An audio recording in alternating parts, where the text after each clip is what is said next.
अस्सलाम वालेकुम my dear students.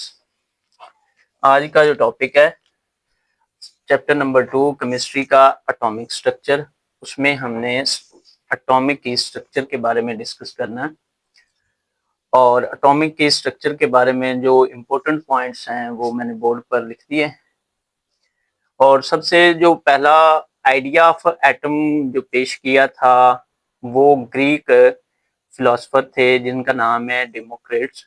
उन्होंने एटम का फर्स्ट आइडिया प्रपोज किया था और उसने डेफिनेशन दी थी ऑल मैटर जो है is composed of tiny particles. यानी कि जितना भी हमारे पास मादा होता है, मैटर होता है, वो छोटे छोटे बेशुमार पार्टिकल से मिलकर बना होता है। उन छोटे छोटे जो बेशुमार पार्टिकल्स हैं उनका नाम उसने क्या रखा? एटम्स रखा था। और ये जो पार्टिकल्स हैं ये बहुत ही छोटे बेशुमार पार्टिकल्स हैं और उस टाइम उनके बारे में कहा जाता था कि ये जो पार्टिकल्स हैं ऐसे पार्टिकल्स हैं जिनको फर्दर कैन नॉट बी सब डिवाइडेड, जिनको मजीद तकसीम नहीं किया जाता।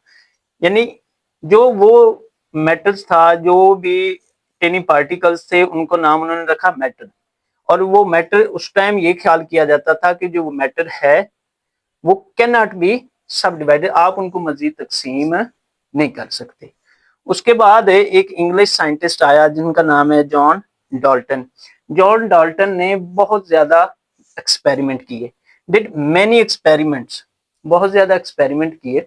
और उन एक्सपेरिमेंट में उन्होंने क्या एक्सपेरिमेंट किए? उन्होंने एविडेंस दिया एटम का कि एटम का वजूद है, provide evidence for the existence of atom. Atom के वजूद के बारे में उन्होंने बहुत ज्यादा एक्सपेरिमेंट किए और एटम के वजूद के बारे में बताया। उसके बाद 19th सेंचुरी में हमारे पास मुख्तलिफ साइंटिस्ट आ जाते हैं। ये जो 19th सेंचुरी में मुख्तलिफ हमारे पास साइंटिस्ट थे उन्होंने बहुत अच्छा काम किया। उन्होंने इलेक्ट्रिसिटी पास की। कहाँ से? हमारे पास मुख्तलिफ गैसेस थी, through gases at reduced pressure. यानी ग्रुप ऑफ साइंटिस्ट थे, उन ग्रुप ऑफ साइंटिस्ट ने इलेक्ट्रिसिटी पास की। किससे? गैसेस से एट रिड्यूस्ड प्रेशर, बहुत ही कम प्रेशर पर, बहुत ही कम प्रेशर पर गैसेस से उन्होंने करंट पास किया। जब उन्होंने बहुत ही कम प्रेशर पर गैसेस से करंट पास किया तो रिजल्ट ये निकला कि जो एटम्स है are no longer smallest particle. यानी कि एटम जो है वो स्मॉलेस्ट पार्टिकल नहीं है। मैटर हमने डेफिनेशन में पढ़ा था कि पार्टिकल जिनको उन्होंने एटम का पहले नाम दिया था ना, उन्होंने कहा कि एटम जो है वो स्मॉलेस्ट पार्टिकल है जिसको मजीद तकसीम नहीं कर सकते।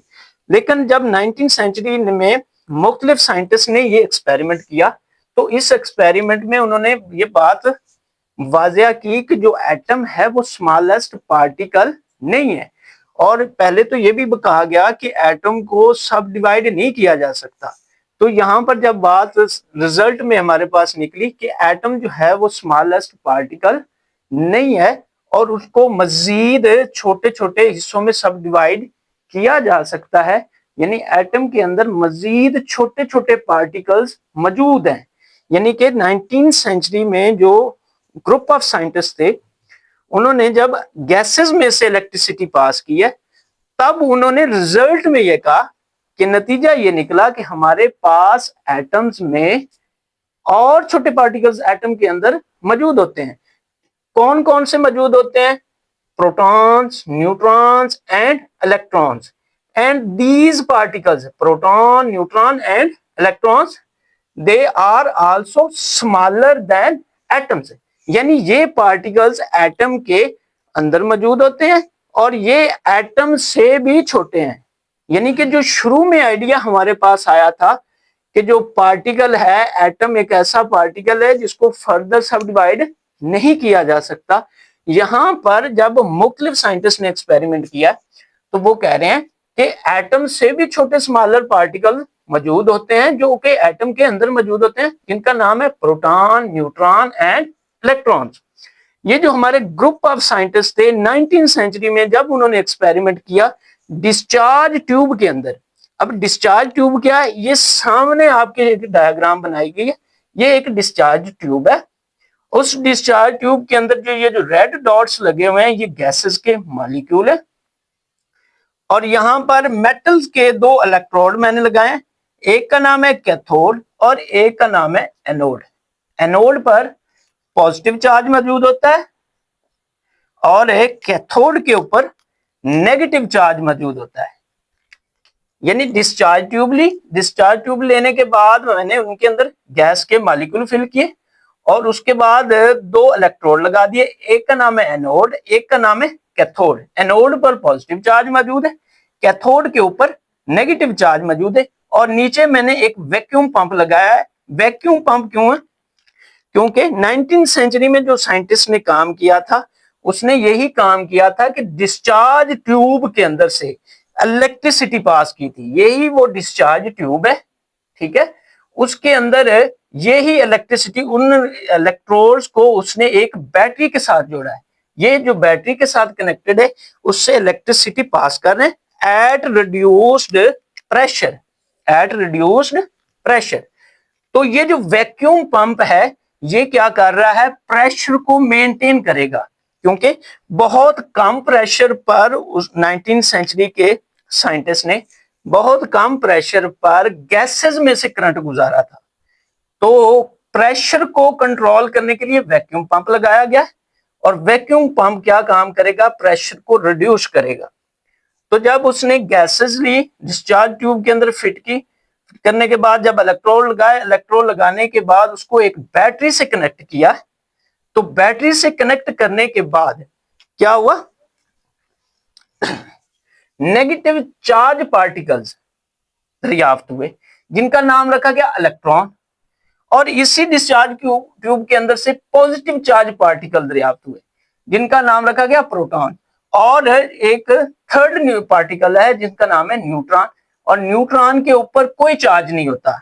यानी जब हम डिस्चार्ज ट्यूब के अंदर गैसेस रखते हैं, गैसेस को एक मेटल इलेक्ट्रोड के साथ जोड़ते हैं और बैटरी के साथ कनेक्ट करते हैं तो कनेक्ट करने के बाद गैसेस में से डिफ्लेक्शन, यानी नेगेटिव चार्ज पार्टिकल जिनका नाम है इलेक्ट्रॉन, वो कैसे दरियाफ्त हुए?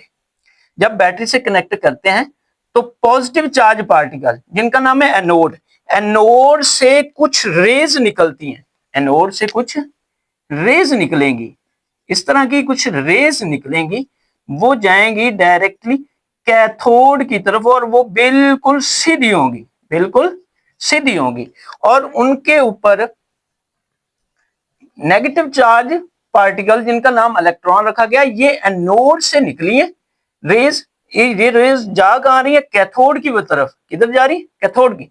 इस वजह से उनके ऊपर जो चार्ज है वो नेगेटिव ये चार्ज पार्टिकल है, और नेगेटिव चार्ज पार्टिकल का नाम क्या देखा उन्होंने? इलेक्ट्रॉन्स।